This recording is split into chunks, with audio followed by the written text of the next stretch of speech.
اعوذ باللہ من الشیطان الرجیم بسم اللہ الرحمن الرحیم۔ السلام علیکم۔ امید کرتی ہوں کہ میرے تمام بہن بھائی خیریت سے ہوں گے۔ جنت کی راہ میں آپ کی ہم سفر۔ تم میں بہترین وہ ہے جو خود قرآن سیکھے اور دوسروں کو سکھائے۔ آج سورہ بقرہ کی چند آیتوں کو ہم ترجمہ اور تفسیر پڑھیں گے۔ تفسیر سے متعلق اگر آپ کو کوئی بھی سوال کرنا ہو تو کمنٹ سیکشن میں آپ مجھ سے پوچھ سکتے ہیں۔ میں انشاءاللہ تمام لوگوں کے سوالات کا جواب دینے کی کوشش کروں گی۔ سب سے پہلے سب سے پیاری ذات پہ درود و سلام۔ اللہم صلی علی سیدنا محمد وعلی آل محمد کما صلیت علی ابراہیم وعلی آل ابراہیم انک حمید مجید۔ آیت نمبر 11 ہے وَإِذَا قِيلَ لَهُمْ لَا تُفْسِدُوا فِي الْأَرْضِ قَالُوا إِنَّمَا نَحْنُ مُصْلِحُونَ أَلَا إِنَّهُمْ هُمُ الْمُفْسِدُونَ وَلَكِنْ لَا يَشْعُرُونَ وَإِذَا قِيلَ لَهُمْ آمِنُوا كَمَا آمَنَ النَّاسُ قَالُوا أَنُؤْمِنُ كَمَا آمَنَ السُّفَهَاءُ أَلَا إِنَّهُمْ هُمُ السُّفَهَاءُ وَلَكِنْ لَا يَعْلَمُونَ۔ آیت نمبر 13 تک میں نے پڑھی ہے، اب اس کا ترجمہ پڑھتے ہیں۔ اور جب ان سے کہا جاتا ہے کہ مت فساد کرو زمین میں، وہ کہتے ہیں ہم تو اصلاح کرنے والے ہیں۔ آگاہ ہو جاؤ کہ حقیقت میں یہی لوگ مفسد ہیں مگر انہیں شعور نہیں۔ اور جب ان سے کہا جاتا ہے کہ ایمان لاؤ جس طرح دوسرے لوگ ایمان لائے، وہ کہتے ہیں کیا ہم ایمان لائیں جیسے یہ بے وقوف ایمان لائے ہیں۔ آگاہ ہو جاؤ کہ وہی بے وقوف ہیں لیکن انہیں علم نہیں۔ ان آیتوں میں اس خرابی کی طرف نشاندہی کی گئی ہے کہ تم فساد مت پھیلاؤ۔ تو ہر ڈرمی سے کہتے تھے کہ ہم تو اصلاح کرنے والے لوگوں میں سے ہیں۔ اور دوسری طرف جب کہا جاتا تھا کہ وہ ایسے ایمان لائیں جیسے صحابہ کرام ایمان لائے ہیں، تو کہتے تھے کہ ہم بے وقوف لوگوں کی طرح ایمان لائیں۔ تو اللہ بزرگ و برتر نے فرمایا کہ اصل میں یہی بے وقوف ہیں۔ اگرچہ منافق ظاہری اعتبار سے مسلمان ہی سمجھے جاتے تھے، لیکن جو سچے مسلمان تھے وہ ان کو مسلمان سمجھنے کے باوجود ان کی حرکتوں پر تنبیہ کرتے تھے۔ تو وہ ان سے کہتے کہ یہ فساد کی بات ہے، یہ فساد مت پھیلاؤ، تو وہ اپنا دفاع کرتے ہوئے کہتے کہ ہم تو اصلاح کرنے والے ہیں۔ تو وہ کہتے کہ صحابہ کرام کی طرح ایمان لاؤ۔ تو وہ کہتے ہیں کہ ہم صحابہ کرام کی طرح ایمان لائیں جنہوں نے اپنے بیوی بچوں، اپنے جان و مال، اپنے گھر بار کی فکر نہیں کیا، ہم بھی ان کی طرح ایمان لائیں، ہم اپنا برا اور بھلا نہ سوچیں۔ تو وہ کہتے تھے کہ وہ لوگ بیوقوف ہیں، ہم ان کی بیوقوفوں کی طرح ایمان نہیں لائیں گے۔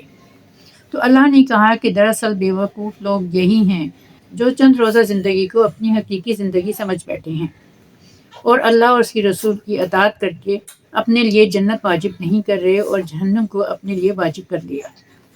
یہاں بعض مفسرین نے اس کی تشریح یہ کی ہے کہ یہاں وہ منافق مراد ہیں جو دل سے یا یہ ظاہر کرتے تھے کہ مسلمانوں اور یہودیوں کے درمیان کوئی ایسا سمجھوتا ہو جائے کہ مسلمان یہودیوں کو مومن سمجھ لیں اور وہ اپنے موجودہ دین پر بھی قائم رہیں اور نبی پاک صلی اللہ علیہ وآلہ وسلم پر بھی ایمان لانے کی شرط عائد نہ کریں، اور یہودی بھی مسلمانوں کو صحیح دین پر سمجھیں اور دونوں اپنے اپنے مذہب پر رہتے ہوئے پر حق سمجھے جائیں۔